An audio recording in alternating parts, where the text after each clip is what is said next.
નમસ્કાર, મંતવ્ય ન્યૂઝમાં આપનું સ્વાગત છે। મેટ્રો 10 સાથે હું છું હિનલ।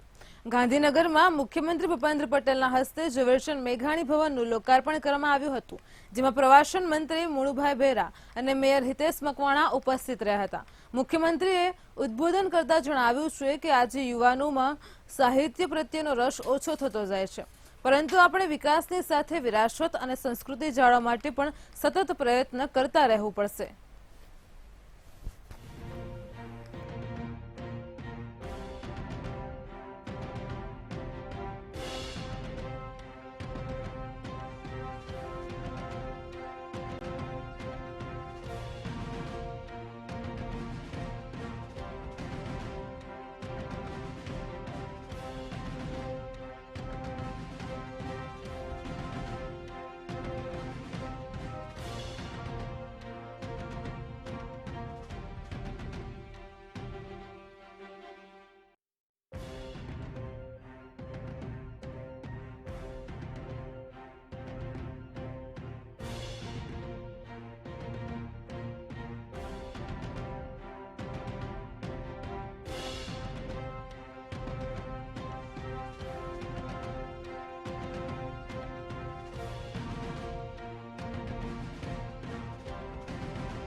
જામનગરમાં 5 મહિના પહેલાના હત્યાના પ્રયાસના કેસમાં એક કોંગી કાર્યકર છે, તેને કોર્પોરેટર અને પૂર્વ વિપક્ષી અહીં વાત કરવામાં આવે તો જામનગરમાં 5 માસ પહેલાના હત્યાના પ્રયાસના કેસમાં કોંગી કોર્પોરેટર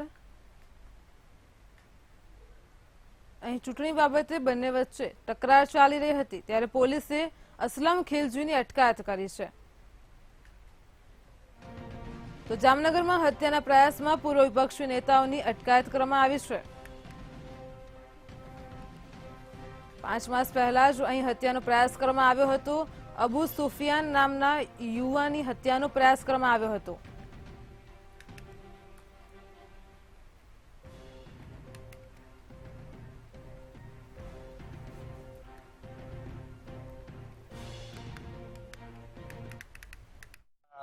हाँ, सीटीए पुलिस स्टेशन में 307 अटेम्प्ट टू मर्डर FIR दर्ज थયેલી હતી અને આમે જે અસલમ ઘણા સમયથી ફરાર હતો અને કાલે અમને સૂચના મળી હતી તો આ સૂચના આધારિત આની અટક કરેલી છે અને આખા જે કેસ છે અમે આની તપાસ ચાલુ છે અને જે પણ કોઈ ગલત કરશે તો આ પર અમે લોકો કડકથી કડક પગલાં લઈશું। ભાવનગરથી હાલ અત્યારે બ્રેકિંગ ન્યૂઝ સામે આવી રહ્યા છે। જો વાત કરવામાં આવે તો ભાવનગર જિલ્લામાં હાલ જે અત્યારે ઘટના પ્રકાશમાં આવી રહી છે, જીએસટી ચોરી કરનારા સામે તંત્રએ લાલ આંખ કરી છે। તો ભાવનગરમાં બોગસ બિલિંગ સંદર્ભે ગુજસીટોક હેઠળ કાર્યવાહી કરાઈ રહી છે। જીએસટી કૌભાંડીઓ સામે ગુજસીટોક અન્વયે ધરપકડ કરાઈ છે, તો કડક કાર્યવાહી હાથ ધરવામાં આવી છે। સ્ટેટ જીએસટી વિભાગ તથા ભાવનગર પોલીસ દ્વારા કાર્યવાહી કરવામાં આવી રહી છે। ભાવનગરમાં આધારના દુરુપયોગ કરીને આચરેલ જીએસટી ચોરીના કૌભાંડનો મામલો સામે આવ્યો છે। આ કૌભાંડમાં સંડોવાયેલા 20 ઇસમોની સામે કાર્યવાહી કરાઈ છે। તો કૌભાંડીઓએ ગરીબ અને જરૂરિયાતમંદને પ્રલોભન આપતા હતા તે વિગતો પણ સામે આવી રહી છે। પ્રથમ નજીકના આધાર કેન્દ્ર ખાતે લઈ જવામાં આવતા હતા, તો આધાર કેન્દ્ર ખાતે બાયોમેટ્રિકના આધાર સાથે તેમને લિંક કર્યા હતા। અહીં આધાર લિંકમાં મોબાઈલ નંબર બદલી નાખવામાં આવ્યા હતા।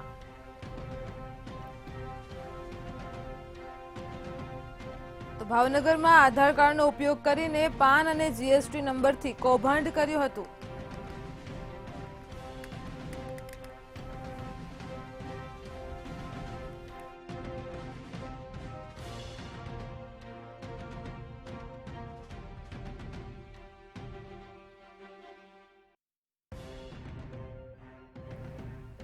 તો આજ મુદ્દે અમારી સાથે હિરેન ચૌહાણ ફોન લાઈન પર જોડાઈ ગયા છે। તો જી હિરેન, હાલ અત્યારે ભાવનગરમાં જે અત્યારે બોગસ મામલો સામે આવ્યો છે, જીએસટી ચોરી કરનારા સામે તંત્રએ લાલ આંખ કરી છે, શું છે સમગ્ર વિગત? જી હિનલ, ચોક્કસ જણાવો તો ભાવનગર શહેર અને જિલ્લો જ્યારે બોગસ બિલિંગ જીએસટી ને લઈને એપી સેન્ટર બની ગયું હોય તેવું ફરી એક વખત સાબિત થયું છે। જે આરોપી જે પકડવામાં આવ્યા છે તે અગાઉ પણ જીએસટી બોગસ બિલિંગમાં ઝડપી લેવામાં આવ્યા હતા. આ તમામ આરોપી જે ગરીબ અને મધ્યમ વર્ગના જે લોકો હોય છે તેના આધાર કાર્ડ સાથે છેડા કરીને પાન કાર્ડ અને જીએસટી બોગસ નંબર કાઢીને એના ઉપર ફાઇલો તૈયાર કરતા હતા. પરંતુ તંત્ર દ્વારા આ તમામ આરોપીઓ વિરુદ્ધમાં લાખ કરવામાં આવી છે અને તેને ગુજરી કોર્ટ ધારા હેઠળ તેની વિરુદ્ધમાં ગુનો દાખલ કરવામાં આવ્યો છે. ટોટલ કહી શકાય કે 20 આરોપીઓ વિરુદ્ધમાં ફરિયાદ નોંધાણી છે, જેમાં ભાવનગર એલસીબી દ્વારા હાલ 14 આરોપીને ઝડપી લેવામાં આવ્યા છે. તમામ જે આરોપી છે તેને આવતીકાલે રાજકોટ કોર્ટ ખાતે હાજર કરવામાં આવશે અને તેની રિમાન્ડ માંગવામાં આવશે. પરંતુ સવાલ એ છે કે ભાવનગર પોલીસ અને ભાવનગર ખાતે જે એસઆઈટીની રચના કરી હતી તે લોકોએ જીએસટી કૌભાંડને લઈને અત્યાર સુધીમાં જે લોકોને પકડ્યા છે તે માત્ર ને માત્ર જે એજન્ટો હોય છે, એજન્ટ જેવા જે લોકો હોય છે, પૈસા લઈને કામ પતાવી દેતા હોય છે તેવાને જ પકડ્યા છે. પરંતુ જે હજારો કરોડનું કૌભાંડ છે તેની ફાઇલો બની છે, જે ફાઇલો કયા ઉદ્યોગપતિએ યુઝ કરી છે, કોણ આ ફાઇલોનો ઉપયોગ કરતો ને કેટલામાં ફાઇલો વેચાશે ને કોને ખરીદી છે, તેવો કોઈ વેપારી કે કોઈ ઉદ્યોગપતિ હજી સુધી પોલીસ તેની સુધી પહોંચી નથી શક્યા. માત્ર જે પોલીસે જે લોકોને ગિરફ્તાર કરે છે તે એક જાતના એજન્ટ લોકો જ હોય છે, જે એજન્ટનું કામ કરતા હોય છે. થોડાક પૈસા લઈને તે લોકો સામેવાળા જે ગરીબ લોકો હોય છે તેને પણ થોડાક પૈસા આપી દેતા હોય છે અને સમગ્ર કૌભાંડ છે તેને અંજામ આપતા હોય છે. જી હિનલ. જી હેરેન, સમગ્ર માહિતી બદલ આભાર. તો હાલ અત્યારે ભાવનગરમાં જ આ ઘટના પ્રકાશમાં આવી છે. સ્ટેટ જીએસટી વિભાગ તથા ભાવનગર પોલીસ દ્વારા કડક કાર્યવાહી કરવામાં આવી છે. આધારના દુરુપયોગ કરીને અહીં આચરેલ જીએસટી ચોરીના કૌભાંડનો મામલો સામે આવ્યો છે.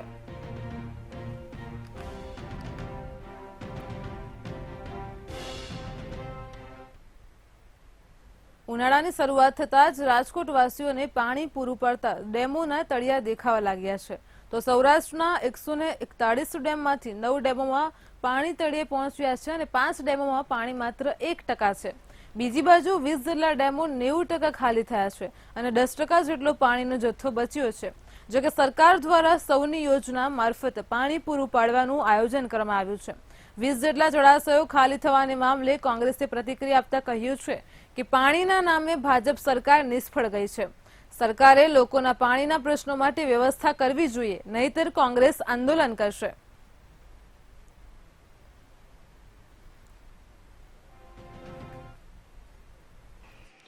ખરેખર રાજકોટ મહાનગરપાલિકા અને સૌરાષ્ટ્રના તમામ ડેમોમાં 20% જેટલું જ પાણી છે.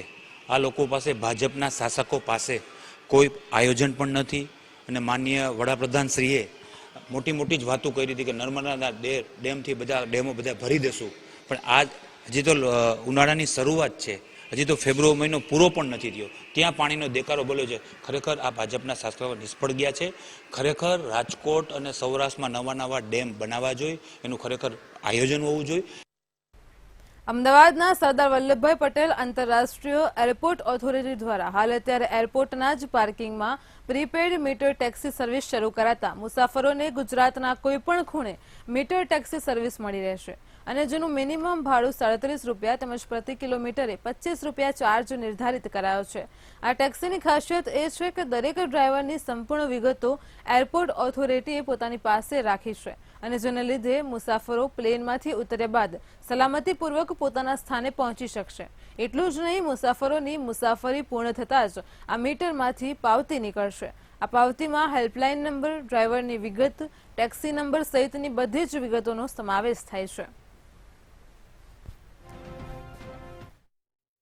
ડ્રાઈવરોને પણ તકલીફ ના પડે એ ધ્યાને રાખીને સરકારશ્રીએ અમને આ જે છે સિટી ટેક્સી માટે મીટર અપડેટ કરીને આપેલ છે, જેનો મિનિમમ ભાડો 37 રૂપિયા 50 પૈસા પર કિલોમીટર છે ગવર્મેન્ટ રેટના હિસાબથી, અને રનિંગ કિલોમીટર જે છે 25 રૂપિયા.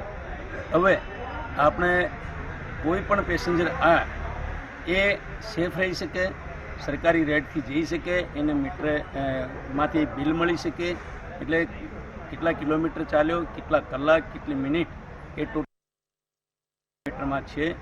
આ ટેક્સીમાં મુસાફરી કરનારા મુસાફરને અમારા જેટલા પણ ડ્રાઈવરો છે એમના ડોક્યુમેન્ટ અમદાવાદ એરપોર્ટ ઓથોરિટી પાસે સબમિટ કરાયેલા છે અને મીટરમાં નીકળતું પ્રિન્ટ બિલમાં બી દરેક ડ્રાઈવરના મોબાઈલ નંબર છે.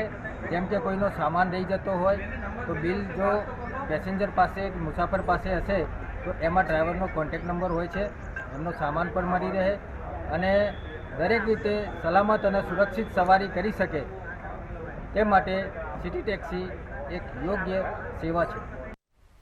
વડોદરામાં હિટ એન્ડ રન કેસમાં એક ચોંકાવનારો ઘટસ્ફોટ સામે આવ્યો છે, જેમાં વાત કરવામાં આવે તો આરોપી કુશ પટેલને જામીન માટે મોટો ખેલ કરાયો હોવાનું સામે આવ્યું છે. આરોપીને વહેલા જામીન માટે હોસ્પિટલમાં ખેલ કરાયો છે. એસએસજી હોસ્પિટલમાં નૈમિક દાખલ હોવા છતાં પણ ડિસ્ચાર્જ બતાવવામાં આવ્યો છે. અહીં નૈમિકનું ઓપરેશન કર્યું છે અને હોસ્પિટલમાં દાખલ છે, ત્યારે દર્દીને ડિસ્ચાર્જ બતાવીને આરોપીને જામીન આપી દેવામાં આવ્યા છે. તો આરોપી કુશને પોલીસ સ્ટેશનમાંથી જામીન મળી ગયા છે, ત્યારે આરોપીને છોડાવવા માટે ખુદ સાંસદ પોલીસ સ્ટેશન ગયા હતા. એસએસજી હોસ્પિટલના કયા તબીબે ખેલ પાડ્યો તે મોટો સવાલ ઊભો થયો છે. હિટ એન્ડ રનમાં એક નવો ખુલાસો થયો છે. હિટ એન્ડ રનમાં ખુશને બચાવવા સાંસદ પહોંચ્યા અને ચાપલુસી કરી સયાજી હોસ્પિટલે. આપ જોઈ શકો છો હિટ રનના કેસમાં જે નૈવિક ઘાયલ થયો હતો આ એની ફાઇલ છે અને મંતવ્ય ન્યૂઝ આપને એક્સક્લુઝિવ બતાવવા જઈ રહ્યું છે કે આમાં ખાસ નોંધ કરવામાં આવી છે કે 19 તારીખે બપોરે 1:30 આને રજા આપી દેવામાં આવી છે. એટલે કહી શકાય કે માલે તુજાર ખુશને બચાવવા માટે સયાજી હોસ્પિટલના ડોક્ટરોએ સાંસદની ચાપલુસી કરી છે અને જે ઘાયલ છે, જે સયાજી હોસ્પિટલમાં હાલ પણ એડમિટ છે, એને ડિસ્ચાર્જ બતાવ્યો. આપણે ઘાયલ નૈવિકના મિત્રને પૂછીશું, શું કહો છો? આમાં ડિસ્ચાર્જ બતાવ્યો છે અને નૈવિક હજુ હોસ્પિટલમાં છે કે ઘરે આરામ કરી રહ્યો છે? ના, હોસ્પિટલમાં છે. હોસ્પિટલમાં સમગ્ર વિગત શું છે? ફાઇલમાં તો ડિસ્ચાર્જ બતાવવામાં આવ્યો છે. ફાઇલમાં ડિસ્ચાર્જ બતાવવામાં આવ્યો છે, લેકિન એને પેન થતું હતું. બીજા લેટરમાં ડોક્ટરે એવું લખ્યું પેન હતું એને, તો એને રાખ્યો છે, એમ ડિસ્ચાર્જ નથી કર્યો. નૈવિકને શું ટ્રીટમેન્ટ કરવામાં આવ્યું છે? એના પર શું શસ્ત્રક્રિયા કરવામાં આવી છે? એને લેફ્ટ સાઈડ ઉપર ફ્રેક્ચર હતું 2 બોનમાં, તો ત્યાં સ્ક્રૂ બેસાડ્યા છે અને પાછળ માથાના ભાગે સ્ટિચીસ લીધા છે. નૈવિકને હોસ્પિટલ લાયા ત્યાંથી હોસ્પિટલમાં જ છે કે તમે એને બહાર કશે કોઈ જગ્યાએ ટ્રીટમેન્ટ કરવા લઈ ગયા હતા? ના, હોસ્પિટલમાં જ છે. આપ જોઈ શકો છો આ સયાજી હોસ્પિટલની ગંભીર બેદરકારી, સાંસદ અને પોલીસની ચાંપલુસી. એટલે ખુશને બચાવવા માટે જે ઘાયલ યુવાન છે તે હોસ્પિટલમાં એડમિટ હોવા છતાં ડિસ્ચાર્જ બતાવવામાં આવ્યો. હવે એ જ જોવાનું રહેશે કે આ કોના કહેવાથી થયું અને કયા ડોક્ટરે કર્યું છે. નિલેશ બ્રહ્મભટ્ટ, મંતવ્ય ન્યૂઝ, વડોદરા. અમદાવાદના ચાંદલોડિયામાં પ્રદૂષિત પાણીથી લોકો ત્રાહિમામ પોકારી ઉઠ્યા છે અને જેમાં પણ પીવાનું પાણી અને ડ્રેનેજનું પાણી ભળી ગયું હોવાથી ઘરે ઘરે હવે ઝાડા ઉલટીના દર્દીઓ વધ્યા છે. ત્યારે બિલ્ડરની કન્સ્ટ્રક્શન સાઇટ દ્વારા ડ્રેનેજ લાઇન તોડ્યાનો લોકો દ્વારા આક્ષેપ કરાઈ રહ્યો છે. તો 15 દિવસથી અહીં લોકો પીવાના પાણી માટે વલખા મારી રહ્યા છે અને કોર્પોરેશન દ્વારા પાણીના પૂરતા ટાંકા ન અપાતા હોવાના પણ આક્ષેપ થઈ રહ્યા છે.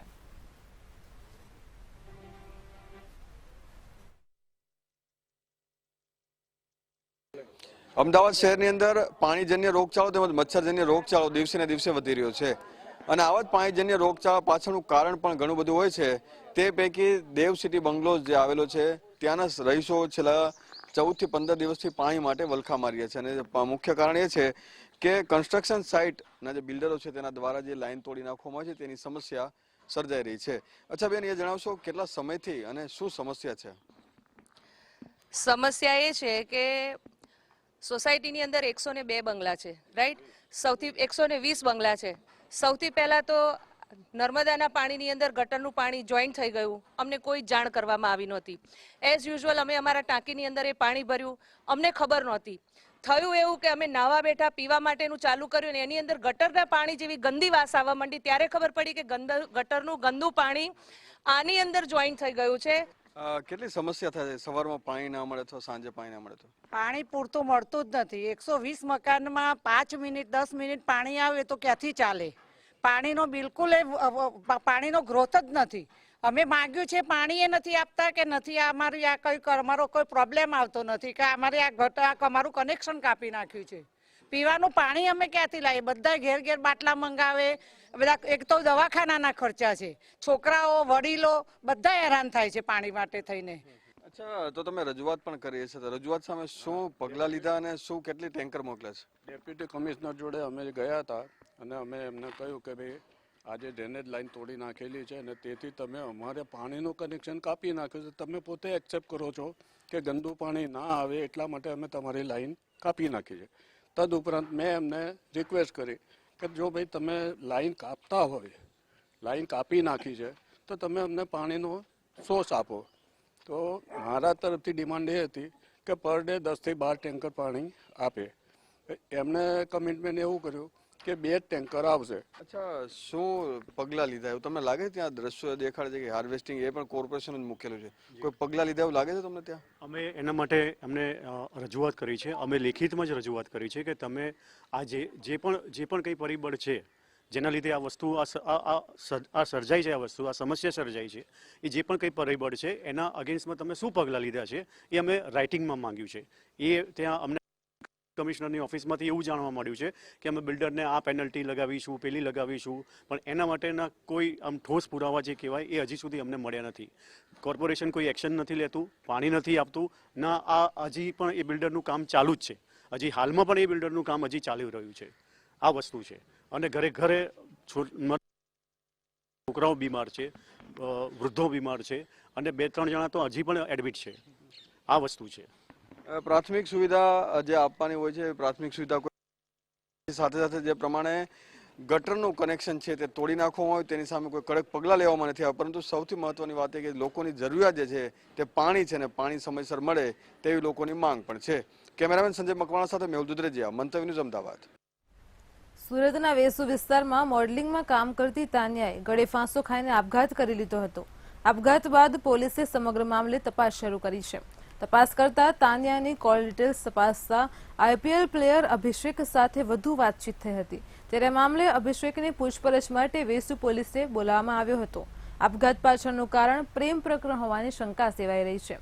તો આપઘાત કરવા પાછળનું કારણ શું છે તે તો પોલીસ તપાસ બાદ જ માલુમ પડશે. જોકે પોલીસ તો હાલ તાનિયાના કોલ ડિટેલ્સ પર કામગીરી કરી રહી છે. આ સમગ્ર મામલે વેસુ પોલીસે ઊંડાણપૂર્વકની તપાસ શરૂ કરી છે.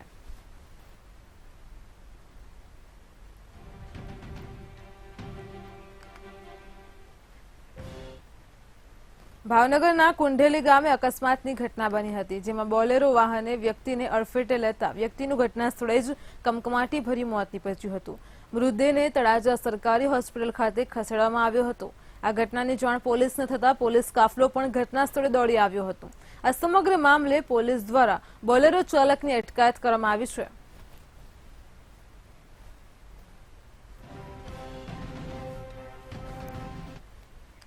અમદાવાદ સિવિલ હોસ્પિટલ દ્વારા ઇન હાઉસ મોબાઈલ એપ્લિકેશન તૈયાર કરવામાં આવી છે. અહીં દર્દીઓને સારવાર માટે એક કરતાં વધુ ડોક્ટર પાસે ધક્કા ખાવા પડતા હોય છે અને જેના નિવારણ માટે જ બનાવેલ એપ્લિકેશનમાં એક ડોક્ટર બીજા ડોક્ટરને સીધી સૂચના આપે છે, તેમજ સૂચના બાદ તાત્કાલિક ધોરણે દર્દીની વિઝિટ પણ કરવામાં આવે છે.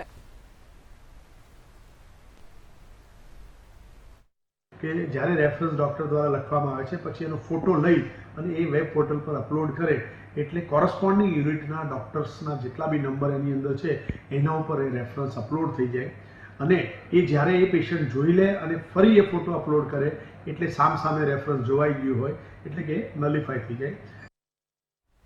અમદાવાદના આનંદનગર રોડ ઉપર પોલીસકર્મી એ દારૂ પીધેલી હાલતમાં કારમાં ઊંઘતો હોય તેવો વિડીયો વાયરલ થયો છે. આ વિડીયોમાં પોલીસકર્મી કારની આગળની સીટ ઉપર સૂતો જોવા મળે છે અને પાછળની સીટ ઉપર દારૂની બોટલ દેખાઈ રહી છે. સમગ્ર મામલે આનંદનગર પોલીસે ગુનો નોંધવા માટે તજવીજ હાથ ધરી છે.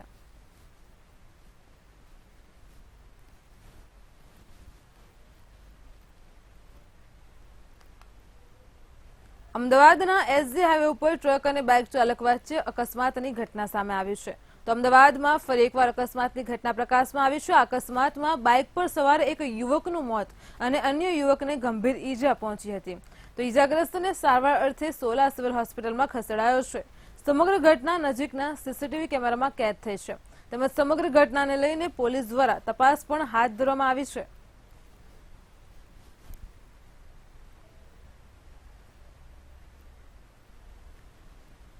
સુરતના પાલ આરટીઓ પાસે જાહેરમાં વરઘોડાની અંદર ફટાકડા ફોડતા રોડ ઉપર કાગળનો કચરો ફેલાયો હતો, જેને લઈને સુરત મહાનગરપાલિકાના આરોગ્ય વિભાગ દ્વારા 7,000નો દંડ ફટકારવામાં આવ્યો હતો. અગાઉ પણ સુરતના વરાછા અને લિંબાયત વિસ્તારમાં આ પ્રકારે પાલિકા દ્વારા દંડ ફટકારવામાં આવ્યો છે. જાહેરમાં ગંદકી કરતા અને જાહેરમાં સ્વચ્છતાને લઈને નુસન્સ ફેલાવતા તત્વો સામે સીસીટીવી દ્વારા અથવા તો જો જાહેરમાં એ તત્વો દેખાય તો તે રીતે આપણે દંડ ફટકારવાની કામગીરી પણ આ હાલમાં હાથ ધરવામાં આવી રહી છે.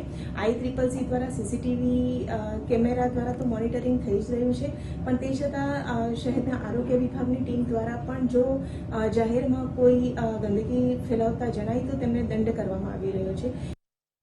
દક્ષિણ ગુજરાતની સૌથી મોટી સરકારી નવી સિવિલ હોસ્પિટલ સુરતને ખાનગી કંપની દ્વારા 2 એમ્બ્યુલન્સ દાન આપવામાં આવી છે. આ નવી સિવિલ હોસ્પિટલ ગુજરાતમાં જ નહીં પરંતુ અન્ય રાજ્યોમાંથી પણ આવતા લોકો માટે સારવાર પૂરી પાડશે. ત્યારે આ એમ્બ્યુલન્સ દર્દીઓની સેવામાં સહાયરૂપ બનશે. આ એમ્બ્યુલન્સ 44 લાખના ખર્ચે તૈયાર થયેલી છે. આ એમ્બ્યુલન્સને આજે સિવિલ હોસ્પિટલના સુપ્રિન્ટેન્ડન્ટ ગણેશ ગોવેકર, આરએમઓ કેતન નાયક અને કંપનીના સીઈઓ સંજયભાઈ દેસાઈ સહિતના સદસ્યોએ લીલી ઝંડી આપી હતી. એક સાઉથ ગુજરાતની એક મોટામાં મોટી હોસ્પિટલ છે અને એ ઓલમોસ્ટ સાઉથ ગુજરાતની મહારાષ્ટ્રની પોપ્યુલેશન પણ કવર કરે છે.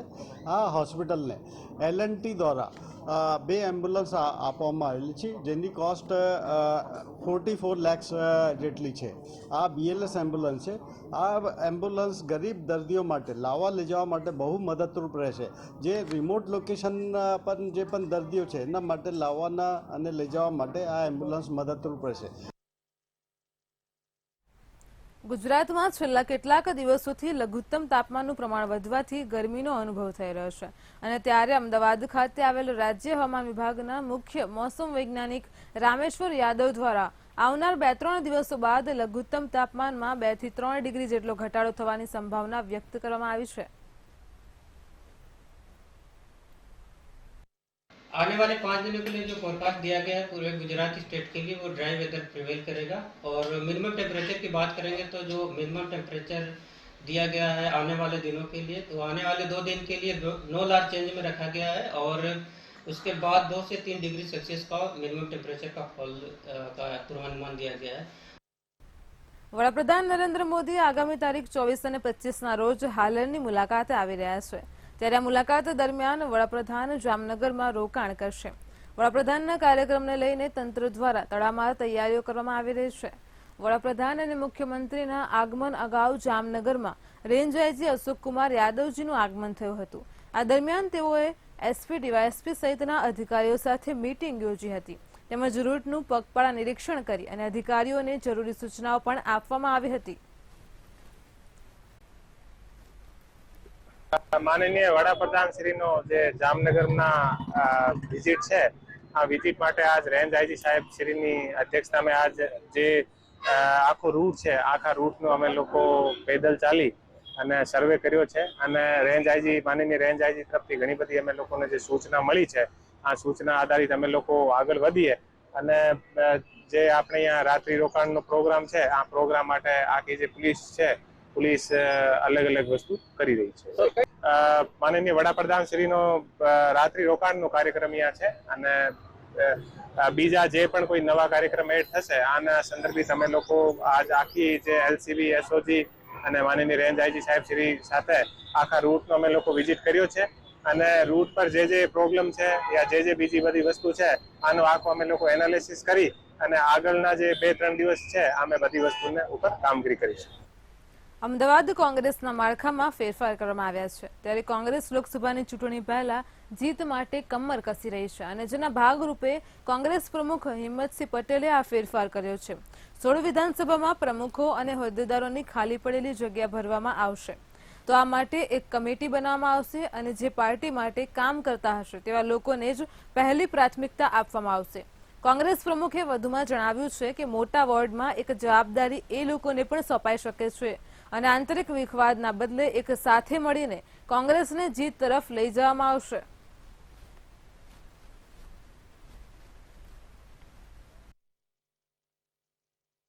અમદાવાદની 16 વિધાનસભાઓના પ્રભારીની નિયુક્તિઓ કરવામાં આવી છે.